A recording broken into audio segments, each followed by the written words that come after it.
Hi everyone, this is Mostly Casual Commander. I'm BK, and today I have a game of Commander for you. Our commanders for this game are Jirina Kudro, the Scarab God, Galea, Kindler of Hope, and Verandis, Rage of Ancients. So first up in the turn order is Kovacs. He's playing Jirina Kudro, who really cares about making a ton of humans and pumping up the team to deal out lethal damage. He kept a 7-card hand of Unclaimed Territory, Windscarred Crag, Nomad Outpost, Slayer's Stronghold, Cleansing Nova, Reverent Hoplite, and Soul Ring.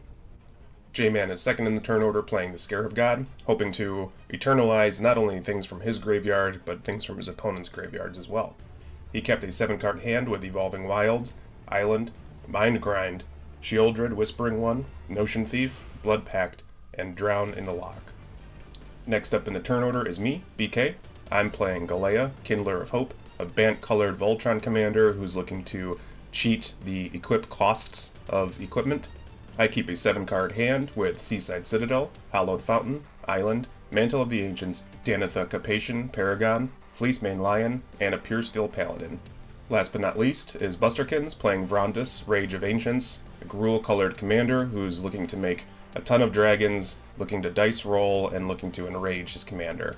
He kept a 7-card hand, keeping a Desert, 3 Mountains, Rishgar's Expertise, Chaos Dragon, and Taurian Mauler.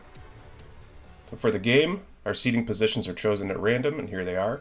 Let's get right to it. Kicking us off is Kovacs. He draws, and then he plays an Unclaimed Territory, naming Humans.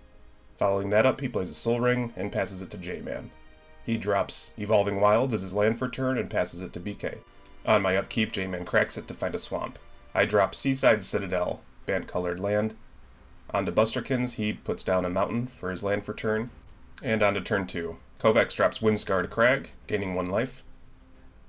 J-Man hits a island as his land drop for that turn.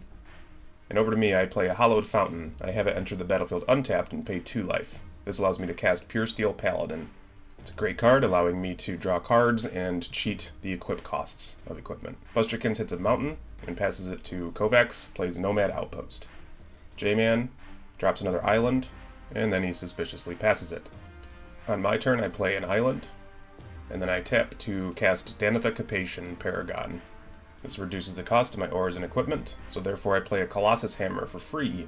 It hits the stack, and J-Man responds by casting Dark Ritual, gaining 3 mana, and with that he casts Notion Thief, which will allow him to effectively steal his opponent's draws beyond their first. So, Colossus Hammer resolves, triggering Pure Steel Paladin, and this allows J-Man to draw my card instead of me. Then I decide to punish Kovacs, dealing him 2 damage.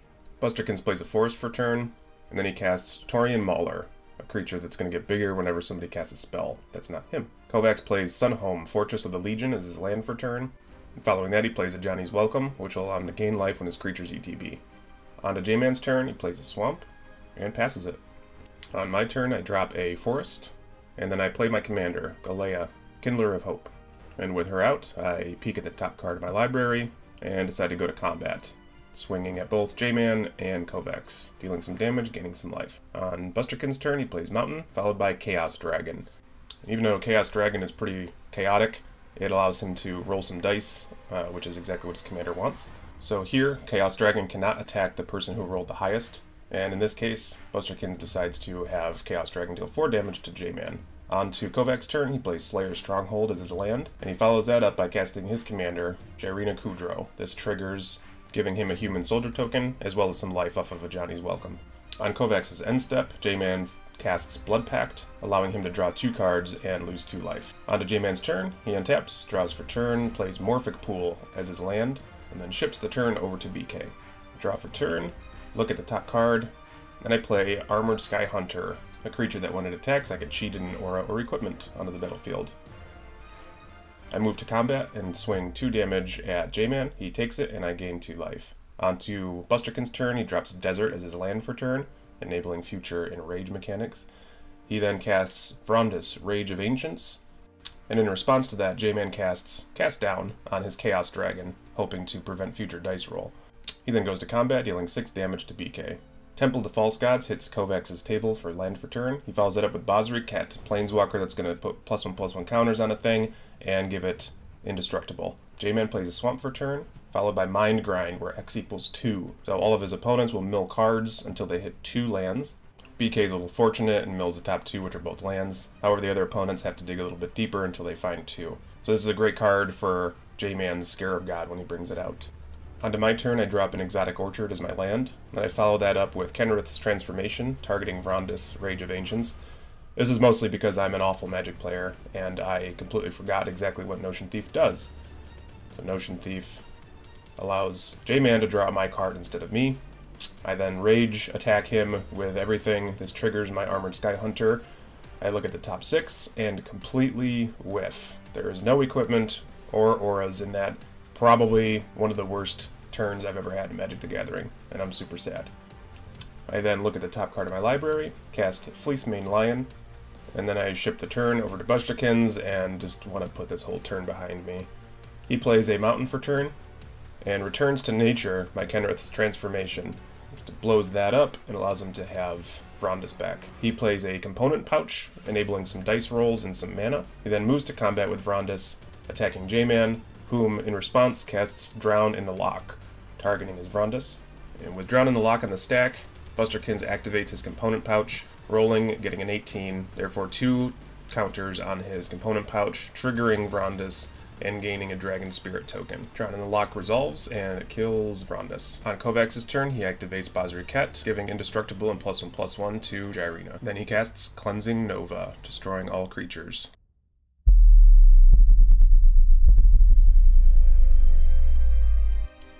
And with all the creatures dead, Kovacs decides to move to attacks, swinging Jyrena at Busterkins, who takes 5 commander damage. A swamp hits the battlefield for J-Man, and then he casts Sheoldred, Whispering One, keeping all of his opponent's creatures at bay and allowing him to reanimate things. On my turn, I cast Abundance, allowing me to have better card selection at my draw step instead of just drawing a card. On to Busterkins' turn, he plays Cultivate. He finds 2 forests, puts one into the battlefield, and then plays the other one from his hand. Passing to Kovacs, Sheoldred triggers on his upkeep, making him sacrifice his commander. He follows that up by playing Valor in Akros, allowing him to pump his entire team whenever a creature ETBs. He then activates Basriket. On to J-Man's turn. On his upkeep, Sheoldred triggers, allowing him to reanimate Notion Thief.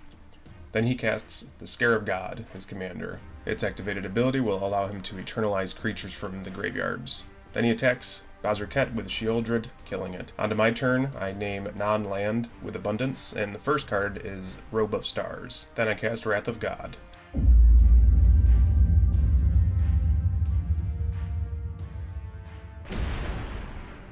J-Man's board was just getting a little bit too scary for me. On my end step, Busterkins activates Component Pouch, putting a counter on it, and also the Scarab God goes back to J-Man's hand. On his turn, Busterkins recasts his commander Vrondis, Rage of Ancients, and passes it to Kovacs. He recasts Jyrena Kudro as well. This gives a bunch of triggers. He makes 2 human soldiers. It triggers Valor and Akros, as well as a Johnny's Welcome, gaining him some life. Rotten Reunion is cast by J-Man on his end step, exiling a card from a graveyard, as well as making him a zombie with Decayed. On to J-Man's turn, he draws, then he recasts the Scarab God, playing it from his hand, given the Scarab God's ability, getting around the pesky commander tax. Then he plays Doomed Necromancer, another reanimating effect on a stick. On to BK's turn, I name Land with Abundance, and I find an island, which I then play immediately, and then I tap out to recast my commander Galea, Kindler of Hope. I peek at the top card of my library, and ship the turn to Busterkins. On my end step, he activates Component Pouch. This triggers his commander with a dice roll. This puts more counters on Component Pouch and also gives him a Dragon Spirit token.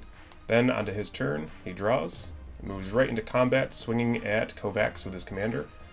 Kovacs takes it, and then at the end of the combat step, he activates Desert, hitting Vrondis, making another token. Scourge of Valkas enters the battlefield on his second main phase, and with its triggered ability looking at the dragons, destroys the Doomed Necromancer. On to Kovacs' turn, he puts down an Evolving Wilds. Then he casts Citywide Bust, destroying all creatures with toughness 4 or greater. This clears the board. He moves to combat at J-Man. Kovacs cleans up his board state just a little bit, making it easier to see all the tokens he's got. He then ships the turn, but also cracks his Evolving Wild, searching for a Plains. Swamp enters the battlefield on J-Man's side, and then he recasts the Scarab God again from his hand, therefore bypassing any commander tax. On my turn, I say non-land with Abundance and find a Holy Avenger, which I put into my hand. The lands go on the bottom. I then start casting my artifacts, Robe of Stars hits the battlefield, as well as Holy Avenger, because why not? With that, I ship the turn, and Busterkins activates again his component pouch, getting some more counters on it.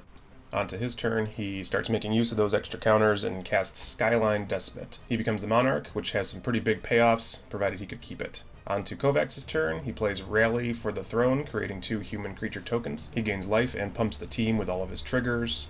Then he follows that up with Thalia's Lieutenant, again more triggers, pumping the team, putting counters on the team, and gaining more life. He then casts Grand Abolisher, shutting down his opponent's actions during his turn, and in response to that, J-Man wants to make sure he has all the value he can get, so he eternalizes Danitha Capation, Paragon, before Grand Abolisher resolves. When it does resolve, multiple ETB triggers happen, again pumping the team, gaining life, and making Lieutenant bigger. He attacks Busterkins and J-Man, who both decide to jump block, and J-Man gains some life with Danitha. Let's not forget that Jyrena gave all of his humans +2/+0 as well. A Swamp hits the field for J-Man. He then recasts the Scarab God from his hand. And then he moves to combat, swinging his 2/2 Decayed Zombie at Busterkins. His zombie falls apart, but J-Man becomes the Monarch. On his end step, he draws a card. Onto my turn, I look for a non-land with abundance. I find Starnheim Courser, a creature, finally. I then cast Starnheim Courser. This reduces the costs of my artifact and enchantments. I then equip Robe of the Stars to it. On my end step, Busterkins blows up Thalia's Lieutenant with Beast Within. Kovacs makes a 3/3 creature. Looks like we forgot to gain life there, though. Mountain for Busterkins is land per turn. He then casts Demanding Dragon. This will deal 5 damage to target opponent unless that player sacks a creature. He targets J-Man, who just takes the 5. Then he casts Rishkar's Expertise, hoping to draw 5 cards. In response, J-Man, rightfully so, eternalizes his Notion Thief. This steals Busterkins' card draw, so therefore J-Man draws 5 cards with Notion Thief. Onto Kovacs's turn, he casts Reverent Hoplite, where his devotion is equal to 6. So there's multiple triggers. First, it pumps the team and gains him a life. Then it sees the devotion and makes him 6 human soldier creature tokens, which then all trigger again the same thing. He gains 6 life and pumps the team. Following that up with a Crackling Doom, he deals 2 damage to each opponent, and each opponent sacks a creature with the highest power they control. Let's not forget Jyrena pumps his humans. He moves to combat, and he deals an insane amount of damage to each opponent. This knocks out J-Man and Busterkins. BK is still alive, but the writing is definitely on the wall. I name non-land looking for a board wipe. Instead, it's a Loxodon Warhammer, and with that, we shake and move on to the next game. Congratulations, Kovacs. Well played. Well, we hope you enjoyed this game. Please let us know what you think, and if you haven't already, please like and subscribe, and as always, thank you for watching.